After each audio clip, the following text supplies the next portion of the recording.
भारत माता की, भारत माता की। उसके बाद पहले सर्वे किए थे उधर से बाग से, तो ताल से किए थे और उसका खूंटा वगैरह गाड़ ही दिया था। मुझे पहले सर्वे किया गया था, उससे हम लोगों को कोई भी इतराज नहीं, लेकिन आज पहले यह कहा गया कि ये जो जमीन है सरकार ले लेगी, क्योंकि खाली जमीन है। 6 लेन बन रहा है, फिर इंडिया बन रहा है, फिर राम गमन मार्ग बना, सब इसी 5 रोड बनेगी और कहीं रोड भी नहीं। बताइए कहीं और ऐसी बना हो कहीं। पहले सर्वे हुआ है, उसी सर्वे के आधार पर सड़क बने। नमस्कार दोस्तों, इस समय हमारी टीम मौजूद है अयोध्या जिले के इटौरा गांव में। जहां तक आप लोग देख पा रहे होंगे, देखिए यहाँ अन्नदाता हैरान और परेशान है। यहाँ से एक्सप्रेस वे निकल रही है, प्रयागराज से अयोध्या तक जाने वाली एक्सप्रेस वे इन किसानों के खेतों को रौंदते हुए जा रही है, जिसको लेकर के यहाँ किसान परेशान है। और जिलाधिकारी से लेकर के मंडलायुक्त से लेकर के और सांसद विधायक तक का चक्कर ये लोग लगा रहे हैं। जहां तक आप लोग देख पा रहे होंगे, देखिए ये भारी भीड़ जो दिखाई दे रही है, ये पूर्व सांसद लल्लू सिंह के इंतजार में खड़ी हुई है। आइए हम आपको दिखा रहे हैं। देखिए पूर्व सांसद लल्लू सिंह देखिए पहुंच चुके हैं, जहां तक आप लोग देख पा रहे होंगे। और देखिए ये किसानों की भीड़ है। देखिए यहाँ का अन्नदाता परेशान है, जो कि पूरे देश में अन्न की आपूर्ति करता है, वो परेशान है। लल्लू सिंह पहुंच चुके हैं। अभी हम आपको दिखाएंगे कि लल्लू सिंह से क्या बात होती है और लल्लू सिंह क्या कहते हैं।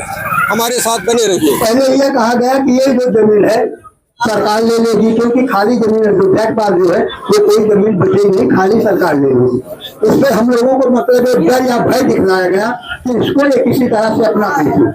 तालाब की जमीन हम लोग बेच चुके, उसको बेचने के बाद अब जिस जमीन जो दिया है वो चाहते हैं हमारी ये जमीन बच जाए, क्योंकि यहाँ पानी भरा हुआ है। इसलिए वो हमारे दूसरी जमीन पर कब्जा करना चाहते, एक तालाब की जमीन नहीं और दूसरे ऊपर की जमीन। अगर आज ये हमारे साथ किया जाता है तो निश्चित है बहुत बड़ा ही अन्याय किया जाएगा, क्योंकि हमारे बच्चे जो हैं वो आज भीख मांगने लायक हो जाएंगे और किसी के भी नहीं रह जाएंगे। इसलिए हमारा निवेदन है कि आप इस रोड को किसी तरह कैंसिल कराइए। लेकिन हैदराबाद के अंदर में केवल 5 लेन बनेगी, 6 लेन बन रहा है, फिर इंडिया बन रहा है, फिर राम गमन मार्ग बना, सब इसी 5 रोड बनेगी और कहीं रोड भी नहीं। बताइए कहीं और ऐसी बना हो, कहीं पर और रोड हो तो उसको हमें बताइए। क्या इसी की मदद यही हरनाश कर दिए जाएंगे? इसलिए आप निवेदन है कि आप हमारे कार्य को इसको सफल करिए और इस रोड को बंद करिए।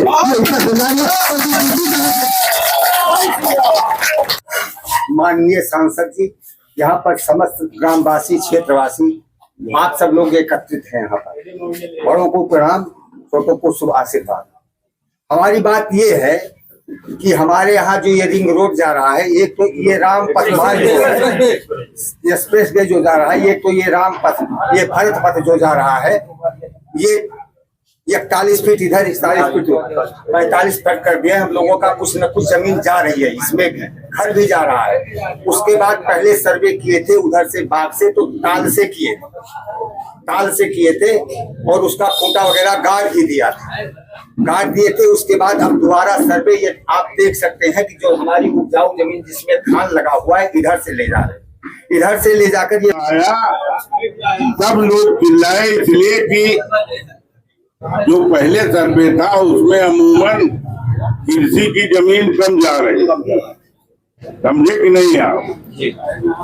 तो अगर सड़क बनेगी तो जमीन जाएगी ही जाएगी। आपकी सोच केवल अपने गांव तक है, तो सड़क बन रही केवल इटौरा गांव के लिए, भरतपुर के लिए नहीं बन रही। वो सड़क अयोध्या के कैसे सुविधा पूर्वक लोग आ सके इसके लिए बन रही। तो हमारा अमूमन नुकसान भी ना हो ज्यादा और वो भी काम हो जाए। तो इसलिए हमको जो बुलाया गया है यहाँ पर, जो बताया गया, हम उसका पूरा प्रयास करेंगे कि जो पहले सर्वे हुआ है उसी सर्वे के आधार पर सड़क बने। इतना ही हम कह सकते हैं और हम कुछ करने में सक्षम नहीं है। जो विरोध कर रहे थे इस पे क्या निर्णय हुआ? हमको बुलाया तो गया था इनकी बात सुनने के लिए। इन्होंने अपनी बात रखा है। हम कोशिश करेंगे कि पूर्व में जो पैमाइश हुई थी, जो सड़क के लिए चिन्हित हुई थी, वही बहाल रहे बस। ठीक है।